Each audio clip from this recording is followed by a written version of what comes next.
70% of Canadians pay their credit card bill in full each month. Good, but that means 30% don't, and they get caught in the minimum payment trap, which is a financial disaster, and I'll discuss it with Diane starting right now. This is Debt Free in 30. Here's your host, Doug Hoyes. It is very expensive to not have money. Think about it. There's a sale on chicken at the grocery store, but I don't have the cash to buy in bulk, so I can't stock up, so I pay full price every week. I can't afford to live in a place that has a washer and a dryer, so I'm paying a bunch of money every week to do laundry instead of doing it for free at home because it's very expensive to not have money. You want another example? Cash is tight, so I carry a balance on my credit card. Not a big amount, maybe a couple $1,000s, but if the interest rate on my credit card is 20%, that's $400 a year in interest, which would be enough money to buy some chicken and do my laundry at home. I can't help you with your laundry and with chicken, but there's lots of things you can do to save money on your credit card. So let's welcome back credit counselor Diane Cunha. Easy for me to say. Yep. Diane, how are you doing today? Not too bad. How are you? I am good, thanks. So Good. let's start with the basics here. Let's get simple and get complicated from there. So what is a minimum payment? How is it calculated? Let's talk about that. Okay, so when you have a credit card, typically you get a statement. You're supposed to get a statement, but everyone gets a statement, whether electronically or through the mail, and your statement displays essentially the minimum payment, which is what would keep your credit in good standing, or essentially make that credit card company happy with whatever they receive. So instead of, if your minimum payment is, $10, typically that's what it is, or 1 to 3% of the balance. That's what makes the credit card happy, that they will report to your credit bureau that you are doing great with payments. So minimum payment is not paying it in full. It's paying just enough to keep them happy. Satisfactory amount, yes. And so what you want to do is take a look at your credit card statement, and you're right. We all get them electronically now. They show up in your bank account or whatever, or on your banking app or wherever. But you want to read it and understand how that's calculated. In most cases, it's something like, okay, you got to pay somewhere between 1 and 3% of the balance, or you got to pay $10, whichever is higher or lower or whatever. I guess whichever is higher. Yeah. But of course, you're still paying a ton of interest if you're only making the minimum payment. Well, it depends. I mean, anytime you make a purchase, you generally have 21 days of interest-free period, like a grace period. So, if you make a purchase and then you get the statement, you typically don't pay interest when you first make that payment. It's essentially you're promising to pay either a minimum amount, which is that minimum balance required, or the full amount, which would be interest-free if you did pay the full amount. Right. So I get that. I go and buy something in the store today. I've got at least 21 days before I have to pay it. It might be a lot longer than that because it might be 21 days from the date of my statement. Correct, yeah. But if last month I only made the minimum payment, then I'm paying interest on everything other than whatever I bought this month. Correct. Yeah. That's the problem. Okay. So if I make the minimum payment, I don't get charged a penalty. Correct. Is what you're saying. And my credit score is going to look good because I'm meeting the requirements of the deal. That's right. But I'm still getting hammered with interest. Yeah, that's right. It's pretty it's not very clear, I don't think, for many people. I have many clients that still don't know how to read their credit card statement. And because essentially when you sign up for credit cards, I don't know anybody that does read the fine print or when they don't explain it to you to say, listen, for you not to pay interest, this is what you need to do. These are the steps in order for you to avoid to pay more on your credit card. Yeah, and you made the point earlier that everything's electronic now. And so yesterday when I was doing my show prep, because as you know, I do a lot of show prep for this show, at least 10 minutes worth. I actually pulled up my credit card statement on the banking app or on the bank's website. And you can, generate a little PDF version of it. Yes. And so on the front page, here's all your transactions, whatever. And then on the last 47 pages, and I'm exaggerating, I think it was only 2 a lot pages. Of purchases. No, this is the fine print.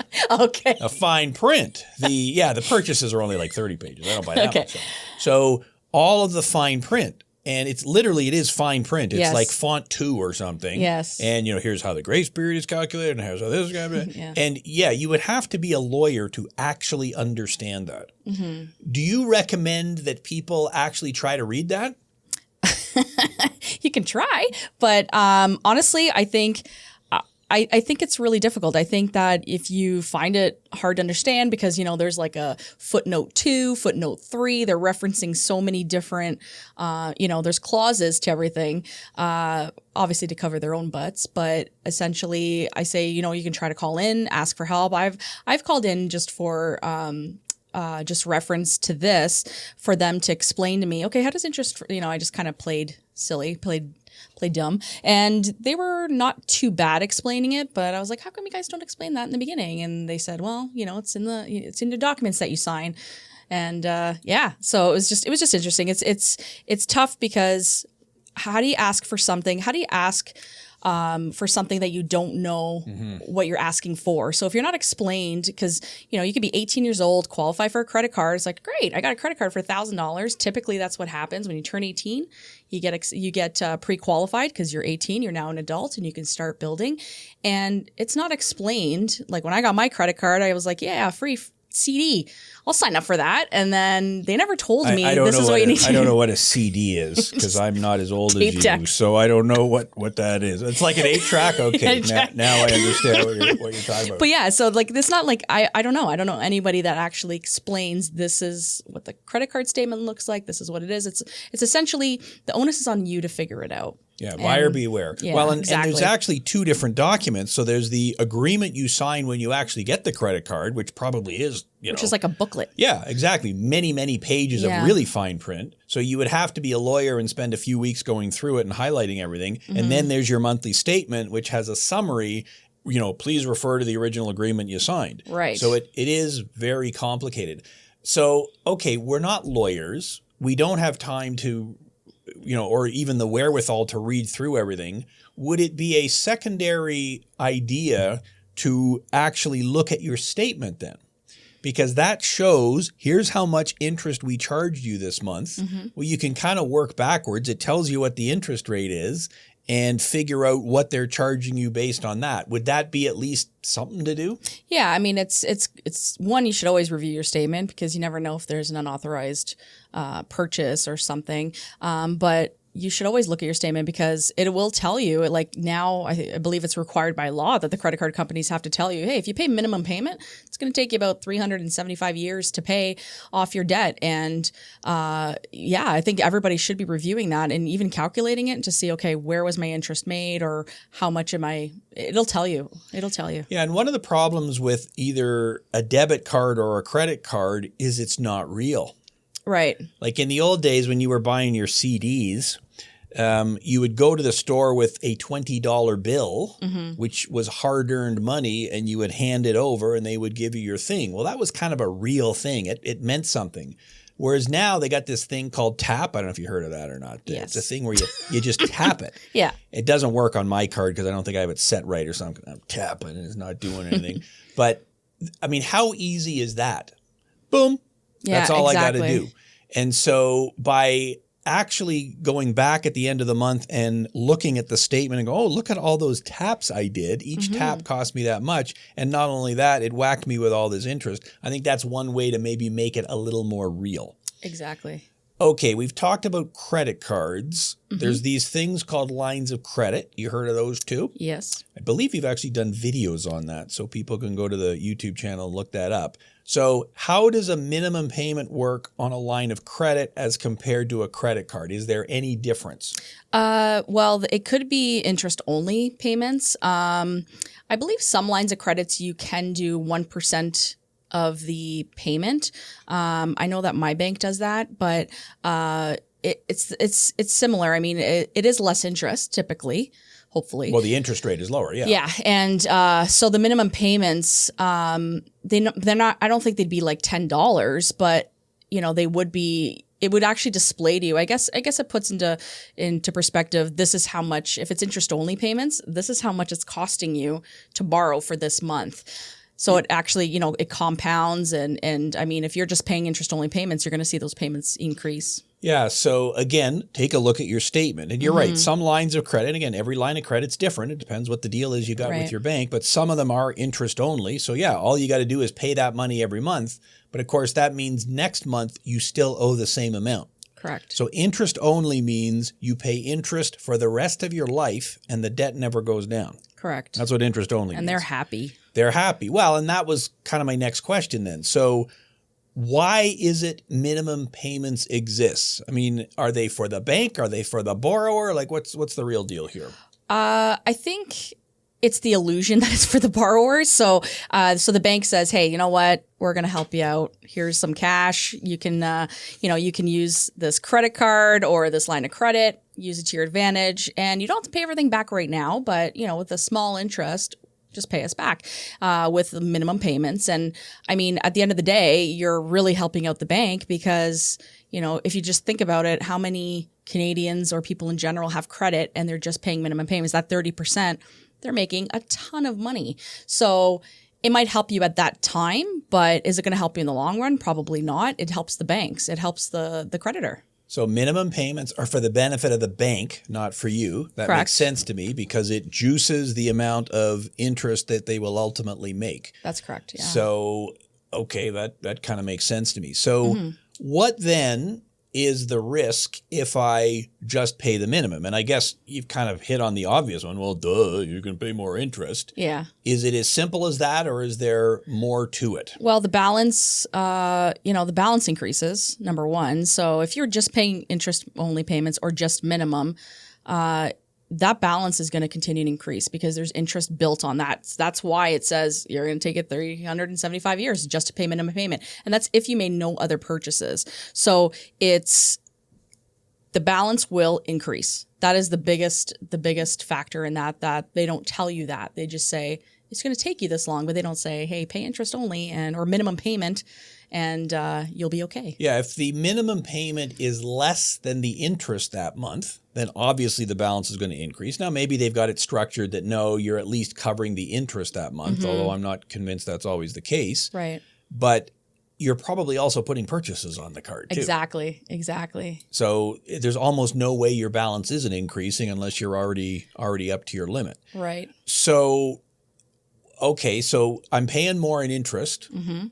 My balances will probably continue to increase. What else is the problem with only making the minimum payments? Well, you saying that the balances increases. So what happens is we talked about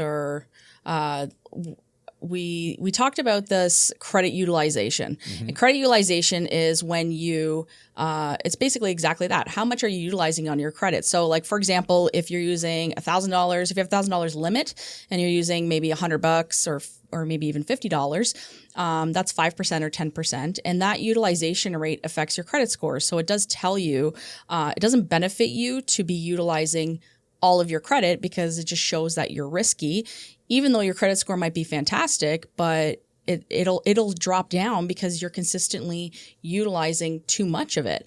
And I mean, continually, like I said, like you said, you're going to start putting purchases back on the card, even though you're making minimum purchases, or minimum payments, you're making the payment, let's say it's $300 and something. Well, I need to feed my kids. I need to put gas in the car.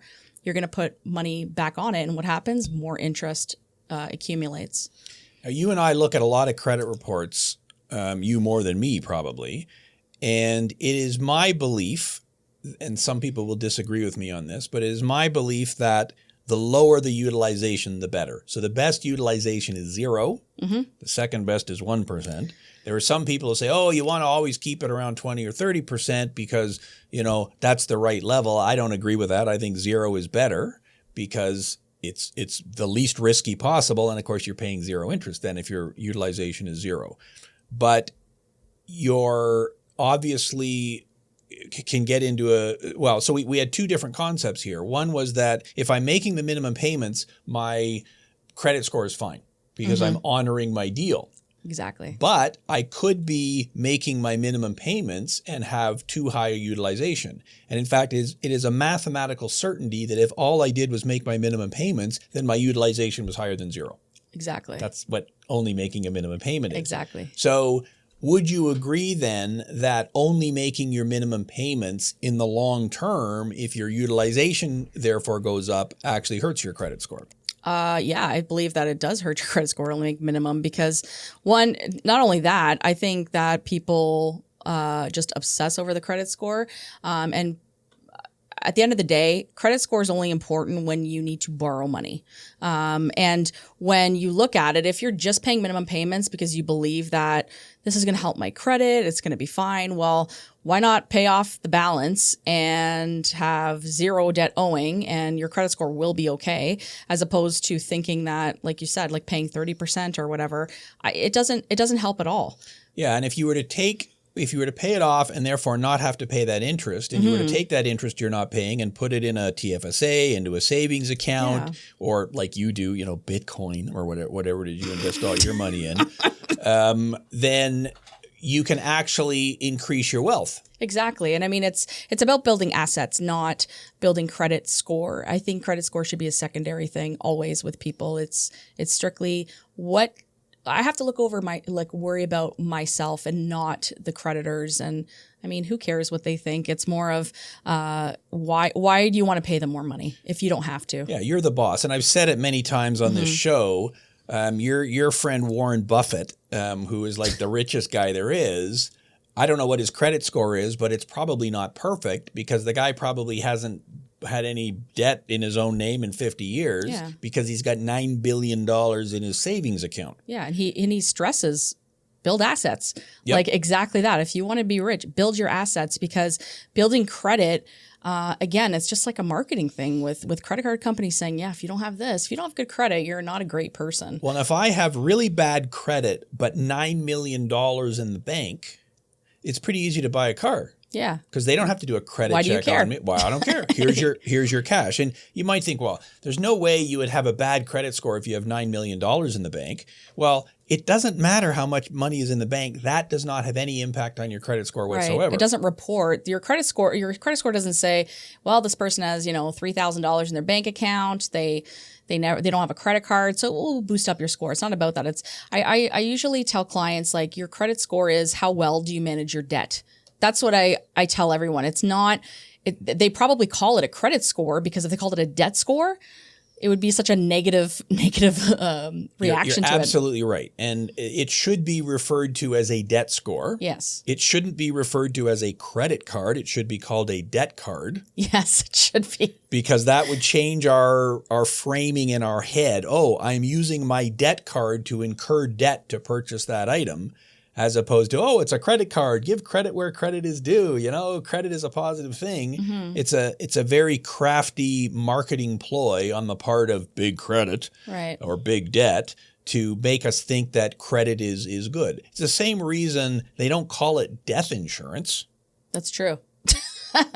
Okay, well, car accident insurance is if I get in a car accident, it pays out.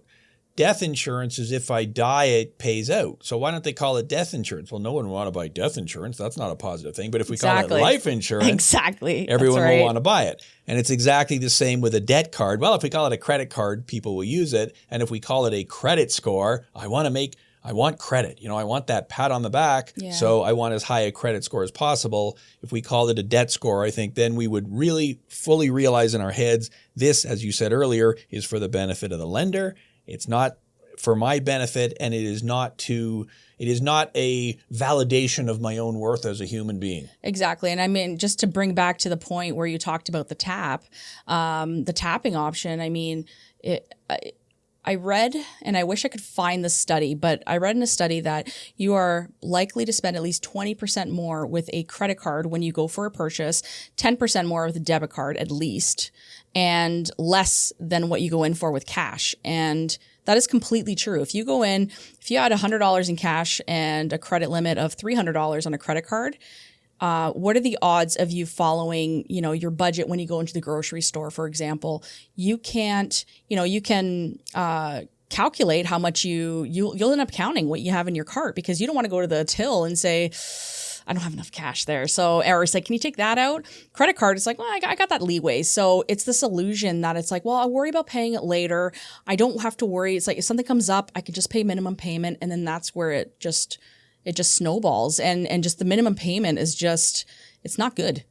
Well, and so that gets us to the title of this episode, which according to my cue card is The Minimum Payment Lie. Yes. Which is kind of what we've been talking about. So is that title, The Minimum Payment Lie, is that just, clickbait to get more people Yes. to... Okay. No. So, No, we have concluded that is purely thank just you for watching. Purely just clickbait. Yes, Yeah, thank so- you. Thank you for watching. No, it's the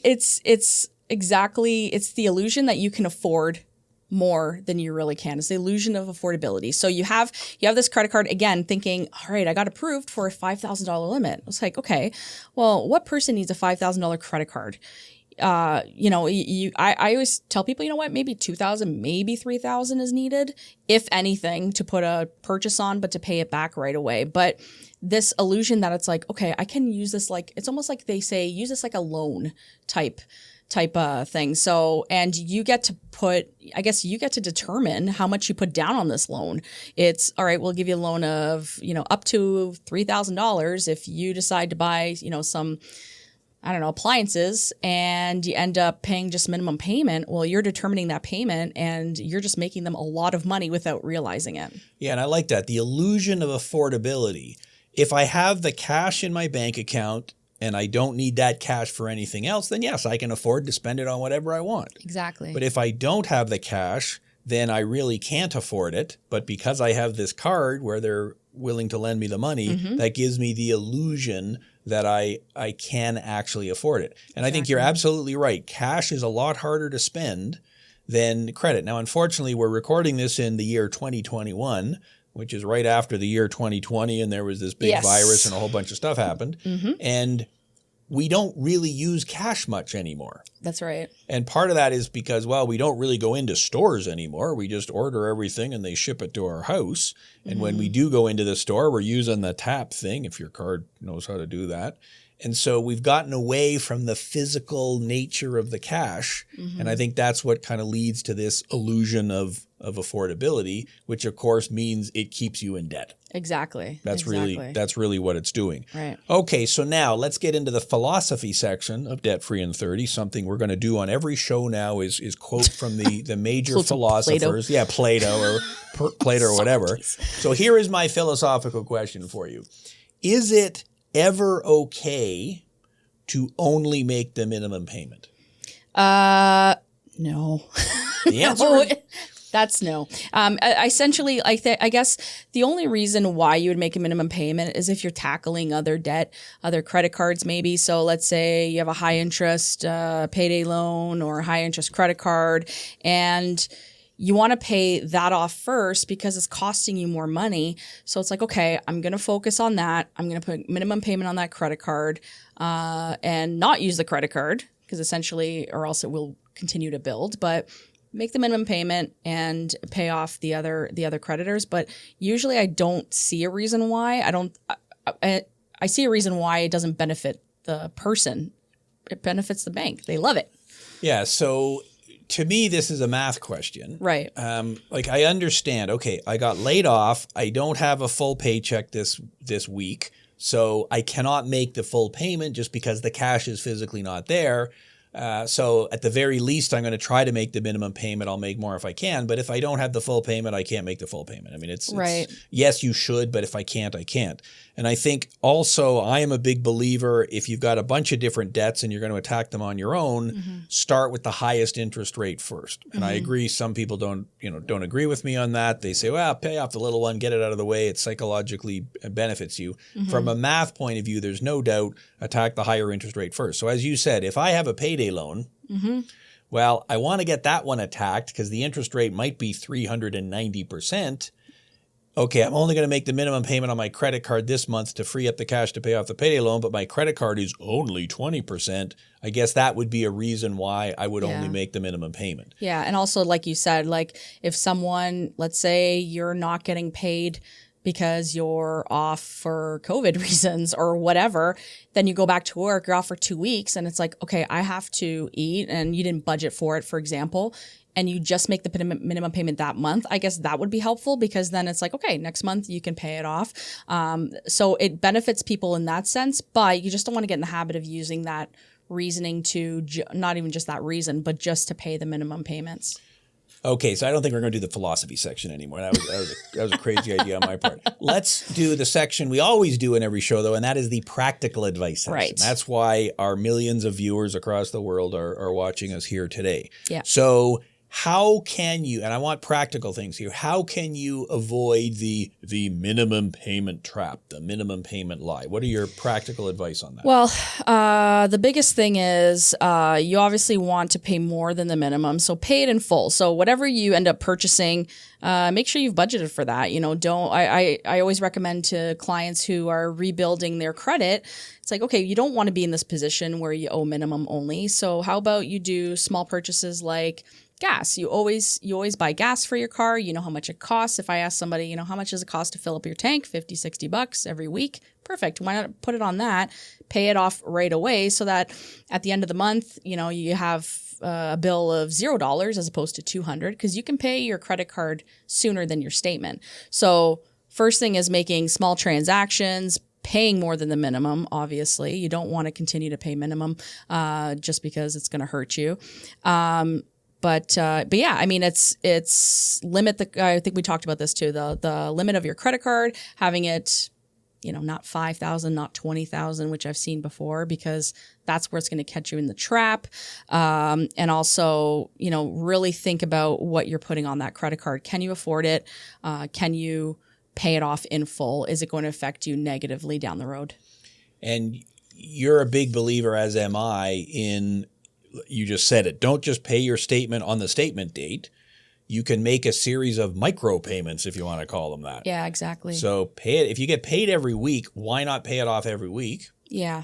And that helps your utilization, keeps your utilization low. It'll probably help your credit score. But even more than that, it keeps the amount of debt you owe low. Yeah, exactly. And then and doing something like gas or public transportation, that's always the same. And you always have money for that. So even if you don't get paid every week, it's like, okay, well, I have to get gas. You always make sure you have money in your account for gas. So pay that out of sight, out of mind, and that helps your credit for sure. It helps it boost it right up. Yeah, so you're recommending using a credit card as a substitute for cash, not a substitute for borrowing. Correct. There you go. I'm pretty sure this is all in the book, Straight Talk on Your Money, available on Amazon, and order it today. So final question for you then. So what advice is it that you would share with clients that we haven't covered here today? I think the biggest reason why we see people, or why I see a lot of people, is because they just making the minimum payments on the credit cards and they think they're okay. They think they're fine. It's like, yeah, I'm making minimums, I'm okay. But it's like, but you owe $50,000. And if you're in that state, really look into filing for a consumer proposal or talk to a trustee, because we might be able to help you and help you restart this rebuild of assets, and not, yes, your credit score would get hurt, but what would you rather have, money in your account and a crummy score, or an 800 score and owe $50,000? I would prefer to have money. And have you seen people that have a really good credit score that have a huge amount of debt? Oh, all the time. I think the illusion that people think that, there's a stigma with bankruptcy and proposal that when you file, those people, they're just spending money. They just don't care. It's like, the three top reasons why we see people, and I tell everybody this to reassure them. One is decrease of income. Second one is relationship breakdown. And then the last one is health problems, which typically people fall in 2 or 3 out of 3 in that. There's never just one reason why people fall into debt. I think, honestly, I've been a credit counselor for 6 years now, and I've never met anybody that said, well, I just sent because I just felt like it. There's reasons behind why people get into debt. Yep. And it's scary to ask for help. So, it'll change you for sure. It'll help you out. Yeah, and obviously that's why we do this show. That's why Hoyes Michaelis exists. And you can talk to a licensed insolvency trustee for free, because that's the law. Exactly. The law says I am not allowed to charge a fee to anybody until they have actually filed their procedure. Yeah. I'm not allowed to do it. And you have to provide all options. So we might say to people, we've said it many times, we're like, well, we're not the option for you. Maybe you should try this. And I love that, because at the end of the day, it's like, if it was me, I would want to know all my options too. Yeah, certainly more than half of the people who contact us don't end up using our services. Exactly. They learn how to budget, they, refinance their house, they get a second job, whatever. But you're always better to look at all the options and then decide for yourself. For sure. And I guess the concluding comment is what you just said. Just because you are making the minimum payment does not mean everything is great. Exactly. In fact, it probably indicates the opposite. It indicates that you've got more debt that you can handle, and therefore you need solutions to deal with it. Exactly. Diane, thanks very much for being you. here. That is our show for today. Lots of information on our website at hoys.com. Thank you to all for liking and subscribing, and thanks for listening. Until next week, I'm Doug Hoys. That was Debt Free in 30.